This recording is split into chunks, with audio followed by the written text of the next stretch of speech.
சொல்லப்பட்டிருக்கிறது, ஆலயத்துக்கு அவங்க வரும்போது உன் இதயம் பூரிக்கப்படும், கடற்கரை திரளான கூட்டம் உன் வசமாக திரும்பும், பலத்த சேனைகள் உன்னிடத்தில் திரும்பும்.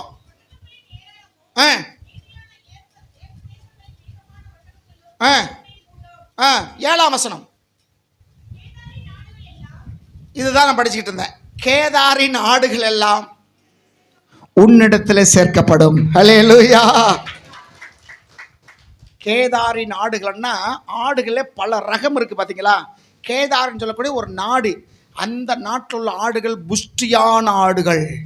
ஹல்லேலூயா. கர்த்தர் உங்களை புஷ்டி உள்ளவங்களாக மாற்றுகிறார். கேதார் ஆடுகள் எப்படிப்பட்ட ஆடுகள்? புஷ்டி உள்ள பலமுள்ள ஆடுகள். சரிங்களா. கேதார் ஆடுகள் உன்னதத்தில் சேர்க்கப்படும்.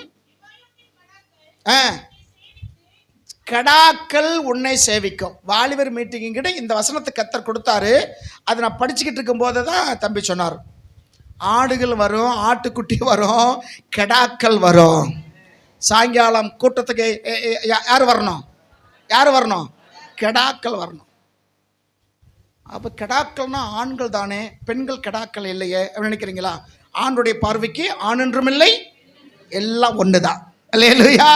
எல்லாமே ஒன்று தான். ஸ்தோத்திரம். கடாக்கள் உன்னை சேவித்து அங்கீகரிக்கப்பட்டதாய்னா என்ன அர்த்தம்? அங்கீகரிக்கப்பட்டதுன்னா அனுமதிக்கப்பட்டதாய். அங்கீகாரம் பெற்றுட்டேன் அப்படின்னா என்ன செஞ்சிட்டேன்? அனுமதி பெற்றுட்டேன். உன் கடாக்கள், உன் சபையில் இருக்கிற கடாக்களாகிய நீங்கள் அனுமதி பெற்றவர்களாய் எங்க ஏறி வருவாங்களா? எங்க ஏறி வருவாங்க? எங்க ஏறி வருவாங்க? பலிபீடம் என்றால் என்ன? பலிபீடம் தெரியாதா? பலி செலுத்துகிற இடம், போட்டு தள்ளுற இடம். உன் கடாக்கள் அனுமதி பெற்றதாய் பலிபீடம் என்றால் இதுதான், மேடை. அல்லேலூயா. நீ பாட்டு பாடு, நீ வசனம் சொல்லு, நீ வந்து ஜெபம் பண்ணு என்று அனுமதிக்கப்பட்ட சில கடாக்கள் மேலே கர்த்தர் கொண்டு வந்திருக்கிறார். அல்லேலூயா. அம்மா விளங்குதா? ஐயா விளங்குதா? அனுமதிக்கப்பட்ட கடாக்கள் உன் வீட்டில் இன்னும் சில கடாக்கள் அடங்காத கடாக்களா இருக்கு. எந்தெந்த வீட்டில் எந்தெந்த கெடா அடிமாடா போகுது, அனுமதிக்கப்பட்ட கெடாவா எத்தனை பேர் இந்த இடத்துல வரப்போறாங்க? அல்லேலூயா. உன் வீட்டில் உள்ள கெடாக்கள் அனுமதி பெற்ற கெடாக்களாக பலிபீடத்தில் வருவார்கள். பலிபீடம் என்பது சாதாரணம் அல்ல, தன்னைத்தானே அர்ப்பணிக்கிறது. பலிபீடம் ஆண்டவருக்கு பலி செலுத்துகிற இடம். அதுக்கு பேர் தான் சர்வ அங்க பலி, சர்வங்க பலி. சர்வாங்க பலி பழைய ஏற்பாட்டில், புதிய ஏற்பாட்டில் சர்வ அங்க பலி.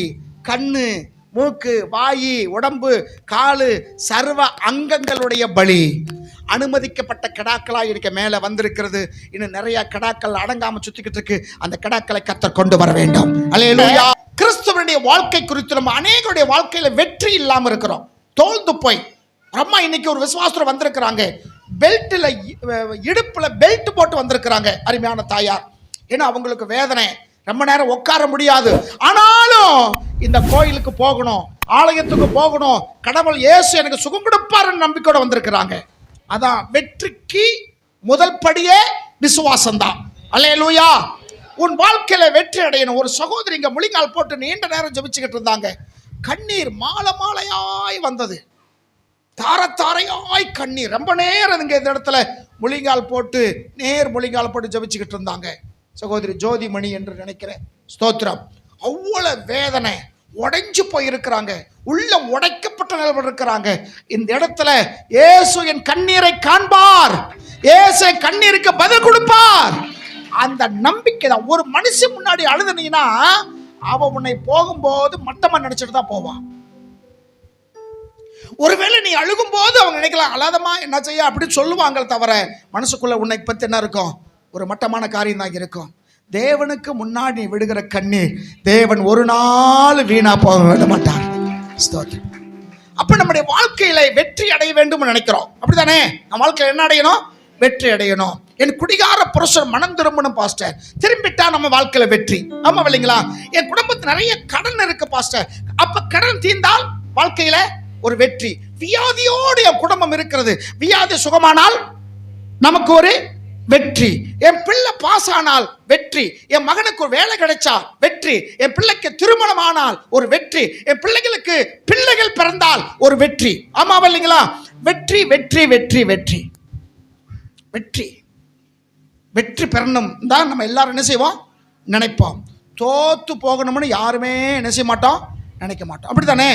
அப்போ நான் போன வெள்ளிக்கிழமை சொன்னேன், வெற்றி என்பது எளிதல்ல, தோல்வி என்பது முடிவல்ல. வெற்றி சாதாரணமாக என்ன செய்யாது, கிடைக்காது. ஆனால் கிடைக்கும். முயற்சியை விடக்கூடாது. அல்லேலூயா. மாற்றம் வரணும். என் புருஷன் வாழ்க்கையில் ஒரு மாற்றம் வரணும் பாஸ்டர். என்ன செய்யணும்? என் மாமியார் என்ன செய்யணும், மாறணும். என் மாமியார் மாறணும், என் அக்கா மாறணும், என் தங்கச்சி மாறணும், என் குடும்பத்தில் இருக்கிற பிள்ளைகள் மாறணும், என் மாமனார் மாறணும், மாமியா மாறணும், புருஷன் மாறணும், எல்லாத்தையும் மாறணும். சொன்னா என்னை மாத்துறது இல்லை, நான் மட்டும் மாற மாட்டேன். அதே புத்தி தான், அதே கோபம், அதே போராமை, அதே சண்டை, அதே புலம்பல், அதே குணம். நான் மாற மாட்டேன். என்னை சுத்தி இருக்கிறவங்க மட்டும் மாறணும்னு சொன்னா நியாயம் இருக்கா? நியாயம் இருக்கா? அப்ப மாற்றம் வேண்டும் என்று சொன்னால் முதல் எண்ணிலே மாற்றம் வேண்டும். ஆமென். நீ மாறு. என் அன்பு சகோதரியே, சகோதரரா, நீ மாற்றம் வேண்டும் என்று எதிர்பார்க்கிற, சந்தோஷம்தான். மாற்றம் வேண்டும் என்றால் நீ மாறணும். உன்னில் இருந்து அந்த மாற்றம் தொடங்கிருச்சுன்னா உன் வாழ்க்கையிலே வெற்றி காண்பாய். எந்தெந்த காரியங்கள்லாம் நீ தோல்ந்து போய் இருக்கு நினைக்கிறையோ அந்த காரியங்களை உனக்கு வெற்றி வேண்டுமென்றால், ஒரு மாற்றம் வேண்டுமென்றால் உன்னில் இருந்து தொடங்கட்டுமே தவிர நீ உன்னை மாத்திக்கிறாம அவன் மாறணும், இவன் மாறணும், இவன் மாறணும், அவன் மாறணும் சொல்றதுல ஒரு பிரயோஜனமும் இல்லை. அப்ப வெற்றி நமக்கு வேணும். கிறிஸ்துவ வாழ்க்கை வெற்றி வாழ்க்கை. கிறிஸ்துவ வாழ்க்கை எப்படிப்பட்ட வாழ்க்கை? வெற்றி வாழ்க்கை. வெற்றி வாழ்க்கை. இன்னைக்கு நீங்கள் நானும் கிறிஸ்துவுக்குள் வாழுகிறதுனால நம்ம வாழ்க்கை எப்படிப்பட்ட வாழ்க்கையா இருக்கணும்? வெற்றி வாழ்க்கை இருக்கணும். இன்னைக்கு இருக்கா? வெற்றி வாழ்க்கை இருக்கா நமக்கு? இன்னைக்கு நம்ம வாழ்க்கையில் வெற்றி பெற்றிருக்கிறோமா? நான் சொன்னல, இப்போ இத்தனை காரியம் சொன்னோம்ல, இதில் ஏதோ காரியத்தில் தோல்த்து போய் இருக்கிறோம். ஆமாம் இல்லைங்களா? நான் சொன்ன காரியத்தில் ஏதோ ஒரு விஷயத்தில் நம்ம தோத்து போய் இருக்கிறோம். தோல்வி முடிவல்ல, கிறிஸ்துவின் வாழ்க்கை வெற்றி பெறுகிற வாழ்க்கை. கிறிஸ்துவ வாழ்க்கை எப்படி வாழ்க்கை? ஏன்னா நம்ம இயேசு கிறிஸ்து வெற்றி பெற்றவர், நாமளும் வெற்றி அடையணும். அப்படி நாம வெற்றி அடையணும்னா கிறிஸ்துவின் வாழ்க்கை நாம வாழணும். சரிங்களா? எந்த வாழ்க்கை வாழணும்? ஒரு போலீஸ் வேலைக்கு போறவன் போலீஸ்க்குரிய ட்ரைனிங் எடுக்கணும். அப்பதான் எங்க போக முடியும்? போலீஸ் வேலை போக முடியும். ஒரு டாக்டரா ஆக வேண்டும் நினைக்கிறவன் டாக்டர் ட்ரைனிங் என்ன செய்யணும்? எடுக்கணும். டாக்டர் ட்ரைனிங் எடுத்துட்டு போலீஸ் வேலைக்கு போக முடியுமோ? போக முடியாது. ஒரு இன்ஜினியர் ட்ரைனிங் எடுத்துட்டு டாக்டர் ஆக முடியுமோ? முடியாது. டாக்டருக்கு படிச்சுட்டு வக்கீலாக முடியுமோ? அந்தந்த படிப்புக்கென்று ஒரு ட்ரைனிங் இருக்கு. உங்க வாழ்க்கையில வெற்றி வேண்டும் என்றால் கிறிஸ்துக்குள்ளே நீங்க இருக்க வேண்டும். ஹல்லேலூயா. நான் சொல்றது எத்தனை பேருக்கு விளங்கிச்சுன்னு தெரியல. நீ கிறிஸ்துவுக்குள்ள நீ வாழ்ந்தீனா உன் வாழ்க்கை வெற்றி. நமக்குள்ளாக 3 இருக்கு: சரீரம், ஆத்மா, ஆவி. இந்த 3மே நேர்கோட்டில் இருக்கு. எப்படி இருக்கு? நேர்கோட்டில். சில வேளையில சரீரமும் ஆத்மாவும் ஒன்று சேர்ந்துருச்சுன்னா ஆவி தனியா இருக்கும். பார்த்தீங்களா? ஆவியில பாதிக்கப்படுறவங்க தான் யாரா மாறுவாங்க தெரியுங்களா? சைக்கோவா மாறிடுவாங்க. எது ஒன்று சேர்ந்துருச்சு? சரீரமும் ஆத்மாவும் ஒன்று சேர்ந்துருச்சுன்னா ஆவி தனிமை விடப்படும். அப்படி இருக்கிறவன் என்ன ஆயிடுவான்? சைக்கோவா மாறிடுவான். அடுத்தவனை வேதனைப்படுத்தி பார்க்கறது, வஞ்சிக்கிட்டே இருப்பான் அடுத்தவனை. அதுல இவனுக்கு ஒரு இன்பம் ஒன்று. இப்ப ஆவியும் சரீரமும் ஒன்று சேர்ந்துருச்சு வைங்களேன். ஆவியும் சரீரம் ஒன்று சேர்ந்துச்சுன்னா எது தனிமையாக்கப்பட்டிருக்கு? ஆத்மா தனிமையாக்கப்பட்டிருக்கு. அது தனிமையாச்சுன்னா அதுக்கு பேரு பைத்தியக்காரன். சில பேர் பைத்தியங்களா சுத்துறாங்கல்ல, பைத்தியம் பழசெல்லாம் நினைச்சு பேசிக்கிட்டே இருப்பாங்க. ஏன்னா ஆத்துமா என்றால் என்ன? எண்ணங்கள். சரிங்களா? பழைய போனதெல்லாம் பேசிக்கிட்டு இருப்பான். புலம்பி புலம்பி புலம்பி புலம்பி பைத்தியக்காரன் சொல்லுவாங்களே. அப்ப ஆவியும் சரீரமும் ஒன்று சேர்ந்தால் ஆத்துமா தனிமையாக்கப்படும். ஆத்துமா தனிமையாக்கப்பட்டவர்களுக்கு பேர் என்ன? பைத்தியக்காரர்கள். சரி, இப்ப ஆவியும் ஆத்துமா ஒன்று சேர்ந்துருச்சு, சரீரம் தனிமையாக்கப்பட்டுருச்சுன்னா வியாதிக்காரன் அர்த்தம். அவனுக்கு என்ன வந்துருச்சு? வியாதி. விளங்குதுங்களா? வியாதி, சைக்கோ, மனநல பாதிக்கர். அப்ப நமக்குள்ள இருக்கிற இந்த சரீரம் ஆத்துமா ஆவி நேர்கோட்டில் இருக்குமையானால் முழு மனிதனாக ஆசீர்வதிக்கப்பட்டவனாக வெற்றி பெற்றவனாக இருப்பாய். அல்லேலூயா. கர்த்தர் நாம மகிமை உண்டாகட்டும். நம்ம போன வாரத்தில் வாசித்த அந்த வசனத்தை வாசிங்க. ஸ்தோத்திரம். கொலோசியர் புஸ்தகம் 2 அதிகாரம் 15 வசனம். சீக்கிரமா வாசிச்சிங்கன்னா நம்ம ஸ்தோத்திர பாண்டிய முக்கெல்லாம் முடிச்சுட்டு கர்த்தருடைய பந்துக்கு நேரம் போயிடும். ஏப்பா, துறைத்தனங்களையும் அதிகாரங்களையும் உரித்து கொண்டு வெளியரங்கமான கோலமாக்கி அவைகளில் மேல் சிலுவையிலே வெற்றி சிறந்தார். கைகளை தட்டி ஆண்டவர்கள் சொல்லுவோம். துறைத்தனங்களையும் அதிகாரங்களையும் உரித்து கொண்டார். நான் முன்னாடி சொன்னேன், பிசாசு பிசாசு பிசாசு ரொம்ப பேர் பயப்படுவாங்கல்ல. பிசாசு கொஞ்சம் நீங்க உன்னிப்பா வேதத்தில் பார்த்தீங்கன்னா அவன் பொக்கவாய. பிசாசு எப்படிப்பட்டவன்? பொக்கவாய, சப்ப மூஞ்சி. இப்ப பிசாசுன்னா உங்க என்ன வரணும்? பிசாசு எப்படி இருப்பா? பொக்கவாயி, சப்ப மூஞ்சி. பொக்கவாயி சப்ப மூஞ்சோட ஒருத்த வந்தானா அவனை பார்த்து பயப்படுவீங்களா? பயப்படுவீங்களா? என்ன செய்வீங்க? நீ போய் என்னை அடிக்கிறதா? நீ போய் என்னை கொல்ல போறியா? நீ போய் என்னை என் குடும்பத்தை மேற்கொள்ள போறியா? போடா பொக்கவாய், போடா சப்ப மூஞ்சி. யாரு? பிசாசு. யாரு? சப்ப மூஞ்சி, பொக்கவாய். இப்ப பிசாசுன்னு சொன்னா உங்களை என்ன ஏன் வரணும்? இன்னொன்னு சொல்லிட்டா, அவன் நிர்வாணமா இருக்கிறான். பொக்கவாயி, சப்ப மூஞ்சி. பிசாசு பார்த்து பிசாசு நீ சோதிச்சு, அவன் சப்ப மூஞ்சி, பொக்கவாய். அவனுக்கு எது பயப்படுற? வேதத்தில் அதுக்கு விளக்கம் இருக்கு. ஆண்டவர் பிசாசு தலை என்ன செய்தார்? நசுக்கினார். நசுக்கிற அந்த மூஞ்சி எப்படி இருக்கும்? தலையை பிடிச்சி நச்சா எப்படி இருக்கும்? நசுக்கிற அந்த மூஞ்சி எப்படி இருக்கும்? சப்ப மூஞ்சி. பிசாசு அவனன் எவனை விழுங்கலாம் என்று கொர்ச்சிக்க சிங்கம் போல் விழுங்கலாமோ என்று. அப்ப அவனுக்கு சிங்கம் கடிச்சுதான் திங்கும். முழுங்குமா? முழுங்கிறது என்னது? என்ன பாம்பு? மலைப்பாம்பு. அன்னகோண்டாவுன்னு சொல்லுவான். மலைப்பாம்பு தான் முழுங்கும். சிங்கம் என்ன செய்யும்? கடிச்சு திங்கும். பேதுரு சொல்லியிருக்கு, பேதுரு புஸ்தகத்துல, எவனை விழுங்கலாமோ என்று நீங்க என்ன மூஞ்சி? இவெல்லாம் ஒரு ஆளுன்னு இந்த பிசாசுக்காக நீங்க பயந்தீங்கன்னா எப்ப பார்த்தாலும் பிசாசு பிசாசு பிசாசு பிசாசு. நீ இயேசு பத்தி சொல்லு, உன் வாழ்க்கை நல்லா இருக்கும். எப்ப பார்த்தாலும் பிசாசு பிசாசியே சொன்னா அவன் சப்பு மூஞ்சி பொக்கவாயா அவெல்லாம் ஒரு ஆளுன்னு அவனை சும்மா பேசிக்கிட்டு இருக்கிறிய. பிசாசுக்கு எதிர்த்து நில்லுங்கள், அவனை உங்கள் விட்டு ஓடி போவா. இங்க சொல்றதுக்கு சிலுவையில இயேசு என்ன செய்தார்? வெற்றி சிறந்தார். இயேசு ஜெயிச்சார். ஜெயிச்சார் இல்லையா? ஏசு ஜெயிச்சார் இல்லையா? ஜெயிச்சார். இன்னொரு வசனம் பாருங்க, 2 கொரிந்தியர் 2:14. வெள்ளிக்கிழமை நீங்க வாய்ச்சிங்களே, 2:14. கிறிஸ்துவுக்குள் எப்பொழுதும் எங்களை போதும். கிறிஸ்துவுக்குள் நம்மளை என்ன செய்கிறார் ஆண்டவர்?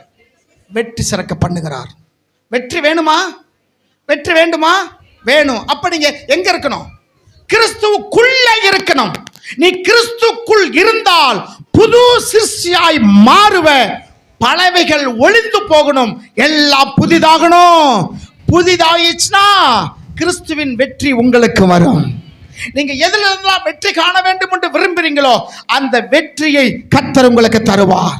நீ கிறிஸ்துக்குள் இல்லாம வெளியே நின்னுகிட்டு ஆடிக்கு ஒரு நாள், அமாவாசைக்கு ஒரு நாள், போனா போயிட்டு போகுதுன்னா ஒரு நாள் போவோம் என்று வந்தால் நீ கிறிஸ்துவுக்குள்ள இல்ல, நீ கிறிஸ்துவுக்கு வெளியே இருக்கிற. தம்பி ஜான்பால் சொன்னாரு, இந்த 2-3 மாதங்களை எத்தனை கூட்டங்கள் நடத்திருக்கிறோம். ஏன் நடத்த நடத்த நடத்த நீங்க வந்துகிட்டே இருக்கிறீங்க? ஏன்? ஆண்டோட வசனம் இன்னும் கேட்கணும், இன்னும் கேட்கணும், இன்னும் கேட்கணும். ஏன்னா இதுதான் நிறைவு, இதுதான் நமக்கு நிறைவு, இதுதான் உன்னை பரலோகத்துக்கு கொண்டு போகும். ஒரு நாள் வரும் சகோதரா, கர்த்தருடைய வேதம் கிடைக்காத பஞ்சம் என்ன செய்யும்? வரும். பைபிள் கிடைக்காத பஞ்சம் இல்லை, கர்த்தருடைய வார்த்தை ஒரிஜினல் கிடைக்காத பஞ்சம். இப்ப சொன்ன பாத்தீங்களா, நவம்பர் மாசம் வாக்கு தத்தம் அப்படின்னு சொல்லி கோரேசுக்கு சொன்ன வார்த்தை ஒரு பாஸ்டர் சொல்றார். இன்னைக்கு என்ன சொல்றதுக்கு அவங்களுக்கு என்ன இல்லை இல்ல தெரியல. கோரேசு அவன் ஒரு புறஜாதியான், அவன் ஒரு விக்கிரங்களை கும்பிடுறவன். ஆனா அவனை கொண்டு கர்த்தர் எருசலேமில் ஆலயம் கட்டுவதற்கு சித்தம் கொண்டார். அது ஒன்னை எடுத்துக்கிட்டு கோரேசை அபிஷேகம் பண்ணின ஆண்டவர் நம்மளையும் இந்த நவம்பர் 1ஆம் தேதியில அபிஷேகம் பண்ணுவார் இப்படின்னு கை தட்டுங்கன்னா ஒரு 200 பேர் கை தட்டுறாங்க. அவங்களுக்கு என்ன விளங்கிச்சு, என்ன தெரிஞ்சிச்சு? இல்ல, ரெட்டிப்பான நன்மை தருவேன் என்று நவம்பர் 1ஆம் தேதி கர்த்தர் வாக்கு கொடுக்கிறார். யாருக்கு சொன்னது? ஒரு 2250-300 வருஷத்துக்கு முன்னாடி சொன்ன வார்த்தை. அது யாருக்கோ சொன்ன வார்த்தை. இன்னைக்கு பவுல் சொல்றாரு, கிறிஸ்துவுக்குள் உங்களை வெற்றி சிறக்க பண்ணுகிறார். அல்லேலூயா. எந்த இடத்திலையும் அப்படிதான் இருக்குது வசனம். வசமா எப்பொழுதும் உங்களை வெற்றி சிறக்கிறார். எல்லா இடங்களிலும் நீங்க வேலை செய்யக்கூடிய இடத்துல உங்களை வெற்றி சிறக்க பண்ணுவார். கல்வி ஸ்தானத்துல உங்களை வெற்றி சிறக்க பண்ணுவார். உங்க கல்லூரி வாழ்க்கையில உங்களை வெற்றி சிறக்க பண்ணுவார். பொருளாதாரத்தில் உங்களை வெற்றி சிறக்க பண்ணுவார். நீங்க குடியிருக்கிற பகுதியில கர்த்தர் உங்களை வெற்றி சிறக்க பண்ணுவார். அல்லேலூயா. சந்தோஷம்தான். ஆனா கிறிஸ்துக்குள்ள இருக்கிறீங்களா? நீ வெற்றி அடையணும்னா கிறிஸ்துக்குள்ள இருக்கணும். கிறிஸ்து வெற்றி பெற்றார், நாமளும் வெற்றி பெற வேண்டும் அவர் விரும்புகிறார். அப்படி என்றால் என்ன செய்ய அர்த்தம்?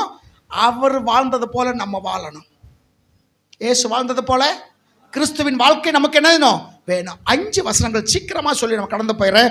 1 ஸ்தோத்திர வெற்றி வாழ்க்கை, வாழ்க்கைக்கு இயேசுவே உங்களுக்கு வழியாக இருக்கிறார். லூக்கா 2:52 சீக்கிரமா வாசிங்கம்மா. லூக்கா 2:50. நான் வசனத்தை நானே சொல்லிடுவேன், நீங்க வாசிக்கும்படி நான் என்ன ஸ்தோத்திர விரும்புகிறேன்.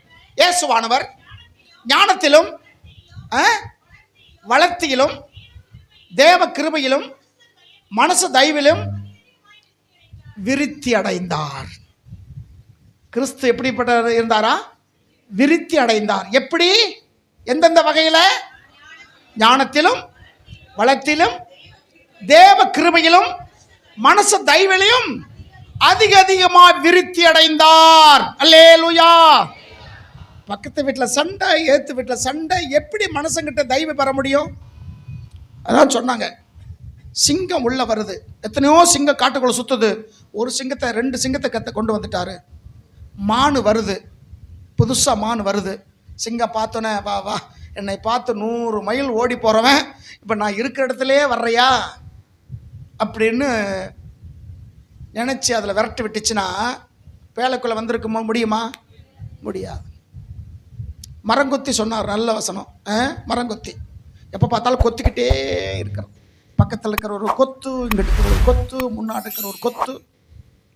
எங்க இருந்துகிட்டு? வேலைக்குள்ள இருந்துகிட்டு, சர்ச்சுக்குள்ள இருந்துகிட்டு கொத்திக்கிட்டே இருக்கிறது. அந்த வீட பக்கத்தில் உட்காந்து ஒரு கொத்து, அந்த பிள்ளைய பார்த்த கொத்து, இந்த பிள்ளைய பார்த்த ஒரு கொத்து, இப்படி கொத்திக்கிட்டே இருந்தா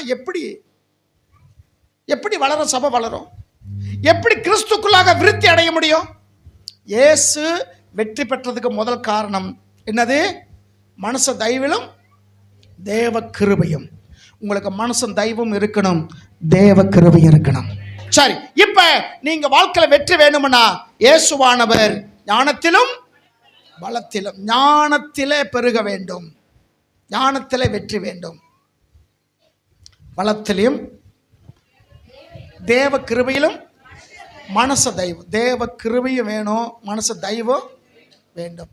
அப்போ உங்க வாழ்க்கையில வெற்றி வேணும்னா தேவ கிருபை வேணும், மனுஷன் தெய்வம் வேணும். அடுத்து மத்தேயு 3:17 இயேசு ஞானஸ்நானம் பெற்று கரை ஏறின உடனே அங்க ஒரு அற்புதம் நடக்குது பாருங்களேன்.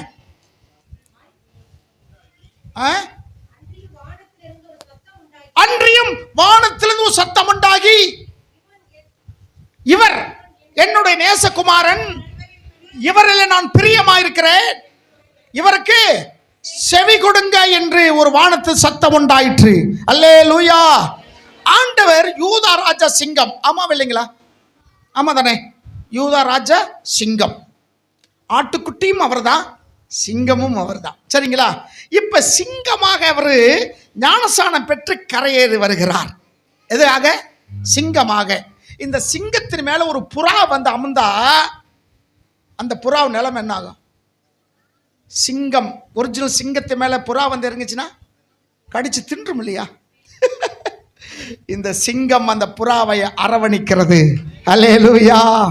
இப்ப பிதா ஒரு சத்தம் கொடுக்கிறாரு, இவர் என்னுடைய நேசகுமாரன். யாரை பார்த்து? இயேசுவை பார்த்து பிதாவாக தேவன் சொல்றாரு, இவர் என்னுடைய நேசகுமாரன், இவரில் நான் பிரியமா இருக்கிறேன், இவருக்கு நீங்க என்ன கொடுங்க? செவி கொடுங்க. உங்களை பார்த்து ஆண்டவர் சொல்லணும், இவர் என்னுடைய நேசகுமாரத்தி.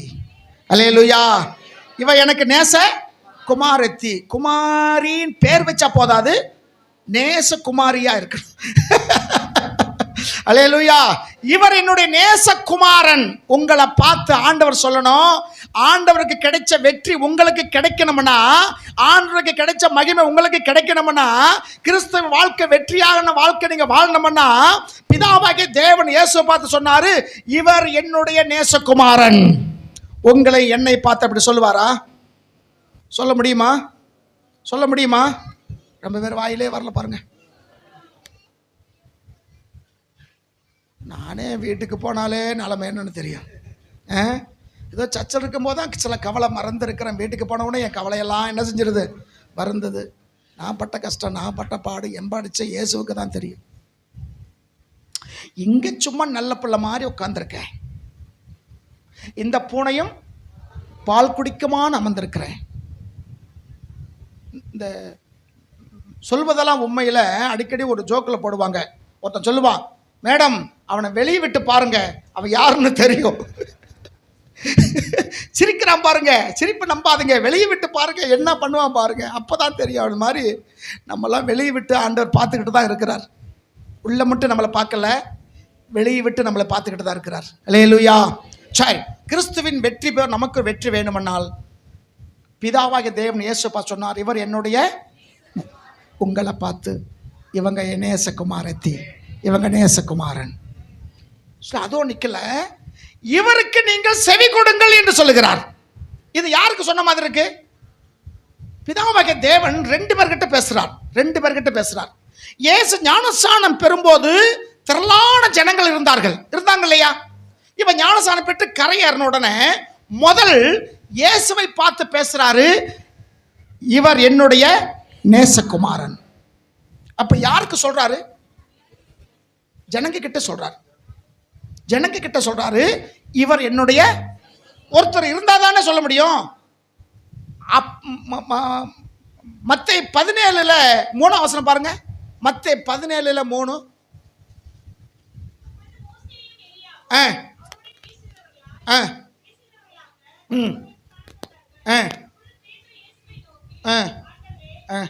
இல்ல 2ஆம் வசனமா? ஆனார் வானத்தில் சத்தம் உண்டாயிற்று. அதிலிருந்து வாசிங்க. வானத்தில் சத்தம் உண்டாயிற்று, இவர் என்னுடைய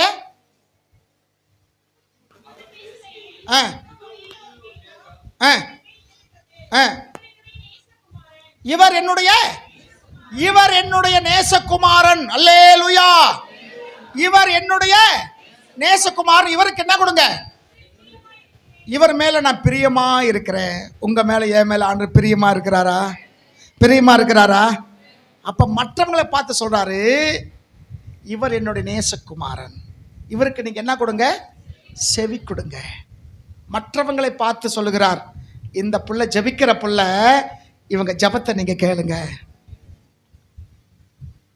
இவங்க நல்ல விஷயம் சொல்லுவாங்க, இவங்ககிட்ட கேளுங்க. மற்றவங்களை பார்த்து சொல்லுவார். அப்ப அந்த வாழ்க்கை வெற்றி வாழ்க்கையா இல்லையா? வெற்றி வாழ்க்கையா இல்லையா?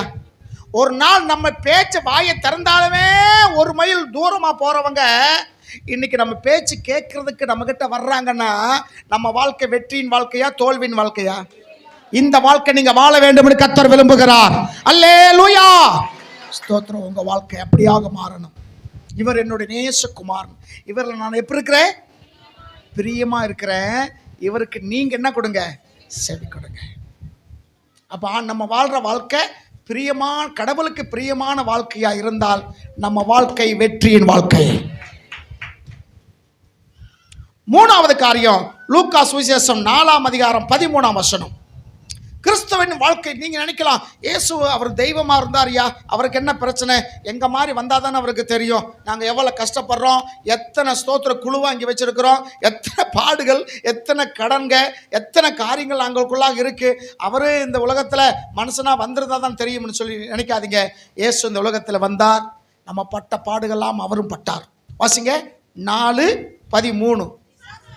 பிசாசானவன், ஆமா, இப்ப இவனுக்கு சப்பவாயும் இல்ல, பொக்கவாயும் இல்ல, சப்ப மூஞ்சியும் கிடையாது. ஏன்னா சிலுவையில் தான் இயேசு பிசாசை தலை நசுக்கினார். அப்படிதானே? பிசாசுடைய பல்லு புடுங்கிறது எங்க? அவர் மரணத்துல உயிர்த்தெழுந்த பிறகுதான் நடந்தது. இப்ப அவனுக்கு அந்த காரியம் நடக்கல. இப்ப பிசாசு வந்து சோதனையெல்லாம் முடிச்சான.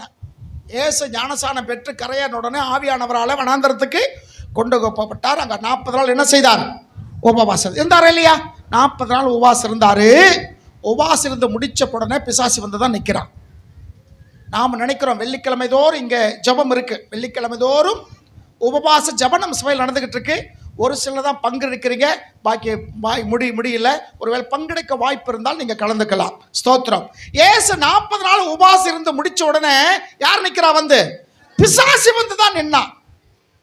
பிசாசை என்றவர் ஜெயிச்சார். அல்லேலூயா. இன்னைக்கு நமக்கும் பிசாசு நிறைய இருக்கு.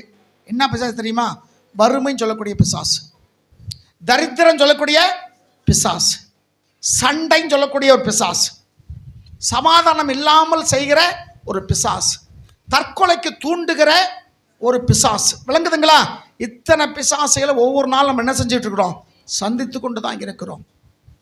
இயேசுவை பிசாசு சோதனையெல்லாம் முடித்துவிட்டு சில காலம் அவரை விட்டு, மூல பாஷையில இந்த வார்த்தை எப்படி இருக்கு தெரியுமா? மூல பாஷையில ஹீப்ருவில் வாய்ப்பு இருக்கும் போது திரும்பி வர்றேன்னு சொல்லி போனானாமா. இப்ப வாய்ப்பு கிடைக்கல, வாய்ப்பு கிடைக்கும் போது வர்றேன்னு சொல்லி போனானா. இங்க சில காலம் இயேசுவை விட்டு விலகி போனான் இருக்குல்ல, மூல பாஷையில வாய்ப்பு கிடைக்கும் போது திரும்பி என்ன செய்வோம்? வருவோம்னு போனான். அப்ப உலகத்துல உங்களுக்கு உபித்திரம் உண்டு, நான் உலகத்தை ஜெயித்தேன். அல்லேலூயா, அல்லேலூயா. கிறிஸ்துவுக்குள் வாழுகிற வாழ்க்கை எப்படிப்பட்ட வாழ்க்கை? ஜெயிக்கிற வாழ்க்கை. இயேசு சோதனை எல்லாம் ஜெயிச்சார். நீங்களும் சோதனைகளை ஜெயிக்க வேண்டும். தூக்கம் சொல்லக்கூடிய சோதனை இப்பவே உங்களுக்கு வந்துருச்சு. பசின்னு சொல்லக்கூடிய சோதனை இப்பவே வந்துருச்சு. வீட்டில் நடக்கிற சம்பவங்கள் இப்பவே ஞாபகத்துக்கு வந்துருச்சு. இதெல்லாம் ஒரு சோதனை தான். கடவுளுடைய வார்த்தை கேட்காதபடிக்கு உங்க மைண்டை டைவர்ட் பண்ணுகிறதுக்கு பிசாசு பண்ணுற தந்திரம். அப்ப நீங்களாய் இந்த சோதனை ஜெயிக்க முடியாது, தேவ பலத்தால் நீங்க ஜெயிப்பீங்க. அல்லேலூயா. இயேசு சொன்னாரு, இதோ உலகத்தின் முடிவு பரியந்தம் சகல நாட்களிலும் நான் உங்கள் கூடனே இருக்கிறேன். ஆமென். ஏன்னா அவர் ஜெயிச்சதுனால நம்மளும் ஜெயிப்பதற்கு அவர் உதவி செய்கிறார். இப்போ நீங்கள் நிச்சயம் என்ன செய்வீங்க? ஜெயிப்பீங்க. 4வது காரியம் பாருங்க. ஸ்தோத்திரம். பிலிப்பி புஸ்தகம் 2ஆம் அதிகாரம் 5ஆம் வசனத்திலிருந்து வாசிங்க. பிலிப்பு 2:5. சீக்கிரமா. ஆமா, இந்த சிந்தை அவருக்கு எந்த சிந்தை வைத்துக்கொண்டு ஜெயிச்சாரோ, நீங்க ஜெயிக்க வேண்டுமென்றால் அவர் சிந்தை நமக்கு வேண்டும். ஆமென். கிறிஸ்துவின் சிந்தையே உங்களிலும் இருக்க கடவுது. இருந்தும் தேவனுக்கு சமமான கொள்ளையாடின பொருளாக எண்ணாமல் தம்மை தாமே வெறுமையாக்கினார். இயேசு என்ன செய்தார்? வெறுமையாக்கினார். நான் ஒன்றும் இல்லை ஆண்டவரே, எல்லாமே நீங்க தான், எல்லாமே நீங்க தான். எத்தனை பேர் இப்படி சொல்ல முடியும்? எத்தனை பேர் இப்படி சொல்ல முடியும்? எல்லாம் நீங்க தான் சொல்லி வெறுமையாக்குங்க. உங்க பணத்தை காட்டாதீங்க, உங்க செல்வத்தை காட்டாதீங்க, உங்க பேங்க் ரவண்டை காட்டாதீங்க, உங்களுக்கு இருக்கிற பெருமையான காரியங்களை பார்க்காதீங்க. இயேசு தன்னைத்தானே வெறுமையாக்கினார். அவர் வாழ்க்கையில ஜெயிப்பதற்கு, வெற்றி பெறுவதற்கு என்ன காரணம்? கீழ்ப்படிந்தார். சரிங்களா? தம்மை தாமையே அவர் வெறுமையாக்கி அடிமையின் ரூபம் எடுத்து மனுஷ சாயலானார். அடுத்து மரண பரியந்தம், அதாவது சிலுவை மரண பரியந்தம் கீழ்ப்படிந்தவராகி தம்மை தாமே தாழ்த்தினார். அல்லேலூயா. கடைசி வரைக்கும் அவர் என்ன செய்தாரா? தாழ்த்தினார். 3 மாசம் சர்ச்சுக்கு வந்தோன்னு பெரிய ஆள், எனக்கு வசனம் தெரியாதா? தெரியணும், இன்னும் தெரியணும். 35 வருஷமா வேதத்தை படிக்கிறோம். காலையில் ஒரு வசனம் படித்தேன், புதுசாக இருந்துச்சு. காலையில் ஒரு வசனம் படித்தேன், எனக்கு எப்படி இருந்துச்சு? 35 வருஷமா படிக்கிறேன். ஊழித்து வந்த பிறகு இல்லை, அதுக்கு முன்னாடியே படிச்சுக்கிட்டு இருக்கேன். ஊழித்து வந்து 30 வருஷம் ஆச்சு, 35 வருஷம் ஆச்சு. வசனம் புதுசாக இருக்கு எனக்கு. ஏன்னா இன்னும் கிறிஸ்துக்குள்ள வளர்ந்து கொண்டே இருக்கிறோம். கிறிஸ்துக்குள்ள என்ன செய்றோம்? வளரும் போது, அன்னைக்கு நான் படிக்கும் போது எனக்கு தெரிஞ்ச அர்த்தம் வேற, இன்னைக்கு நான் படிக்கும் போது இந்த அர்த்தம் வேற. விளங்குதுங்களா? கடைசி வரைக்கும் என்ன செய்தார்? கீழ்ப்படிந்தார். கீழ்ப்படிதல் உங்களை உயர்வை உண்டாக்கும். அல்லேலூயா. நீங்க கீழ்ப்படிதல் உங்க வாழ்க்கையில வெற்றியை உண்டாக்கும். அதுதான் கிறிஸ்தவ வாழ்க்கை. அவர் தம்மை தாமே தாழ்த்துறதுனால 9ஆம் வசனம், தேவன் எல்லாவற்றுக்கு மேலாக யாரை உயர்த்தி, யாரை உயர்த்தி, யார் தாழ்த்தினாரோ அவரை பிதாவாகிய தேவன் உயர்த்தினார். அல்லேலூயா. உயர்த்தினார், வெற்றி பெற்றார். நீங்கள் வெற்றி பெறணுமா? தாழ்மைப்படுங்க, தாழ்மைப்படுங்க. ஒரு வார்த்தையில் நம்ம ஒரு வார்த்தை தாங்கிட்டு போகிறது நம்மளுக்கு முதல்ல நமக்கு மோசமாக போகிறது இல்லை. இல்லை, சில சண்டை வருது, பிரச்சனை வருது, போலீஸ் ஸ்டேஷன் கோர்ட்டு கிட்டுக்கெல்லாம் போகாம நேராக சம்மந்தப்பட்டவங்களோட ஒரு சகோதரன் பேசி சமாதானம் போயிட்டான். மனசுக்கு ஒரு சமாதானம், மனசுக்கு ஒரு பெரிய. வேறவங்க தான் செய்வாங்க. அவன் கேஸ் கொடுத்துட்டானா, நானும் கேஸ் கொடுக்குறேன் பாரு. அவன் முன்ஜாமீன் எடுத்தானா, நானும் எடுக்கிறேன் பாரு. 5 வருஷமா சுத்திக்கிட்டு தெரியணும். மன உளைச்சல், பொருள் விரக்தி, பகையை உண்டாக்கும், பகையை உண்டாக்கும். இப்போ நேராக சம்மந்தப்பட்டவங்க போய் தப்பு நடந்துருச்சு, எங்கள் மேலே தான் தப்பு, நாங்கள் இனிமேல் வராமல் பார்த்துக்கிறோம், முடிஞ்சு போச்சா? தாழ்மைப்பட்டவங்களை கர்த்தர் உயர்த்துகிறார். அல்லேலூயா. அப்போ கிறிஸ்துவின் வாழ்க்கை வெற்றி வேணும்னால் நீங்கள் என்ன செய்யணும்? தாழ்த்தணும். கடைசியாக ஒரு வசனம், மத்தேயு 27ஆம் அதிகாரம், மத்தேயு 27ஆம் அதிகாரத்தில் 13, 14.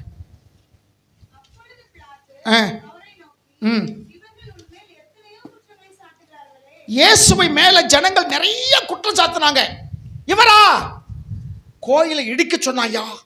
ஒருத்தன் குறை சொல்றான், ஒருத்தன் சொல்றான் இவர் தான் தெய்வம் என்று சொல்றான், சில சபிச்சான்னு சொல்றான். எவ்வளவு சொல்ல முடியுமோ எல்லாத்தையும் சொல்றாங்க. யாருக்கு முன்னாடி? கவர்னருக்கு முன்னாடி,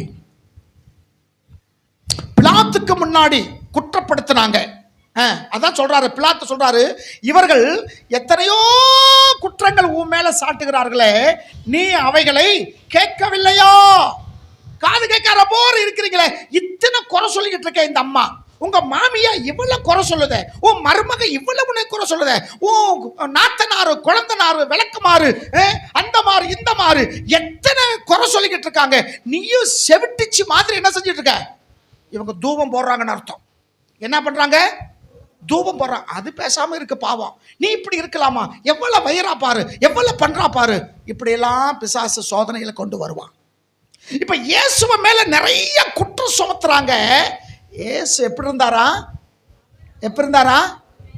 கேளாததை போல் இருந்தார், ஒன்னும் கேட்காத மாதிரி. பிள்ளை சொல்றான், ஏயா இல்ல மனுஷன் தானே பாரு, எத்தனை எத்தனை குறை சொல்றான் பாரு, நீ ஒன்று நீ இதெல்லாம் நீ கேட்கலையா? அது கீழே இருக்கிற வசனம் பாருங்க, அவரோ ஒரு வார்த்தையும் சொல்லவில்லை. ஹல்லேலூயா. ஒரு வார்த்தை சொல்லலை. பிலாத்து சொன்னா, நான் நினைச்சா உன்னை விடுதலையாக்க முடியும், உனக்கு தெரியுமா தெரியாதா? அப்படி இருக்கும்போது நீ ஒரு வார்த்தை கூட பேச மாட்டேங்கிறீங்களே அப்படின்னு. ஆண்டவர் சொன்னாரு, என்னுடைய ராஜ்யம் பரலோகம், உங்க ராஜ்யம் இதுதான், என் ராஜ்யம் பரலோகம்.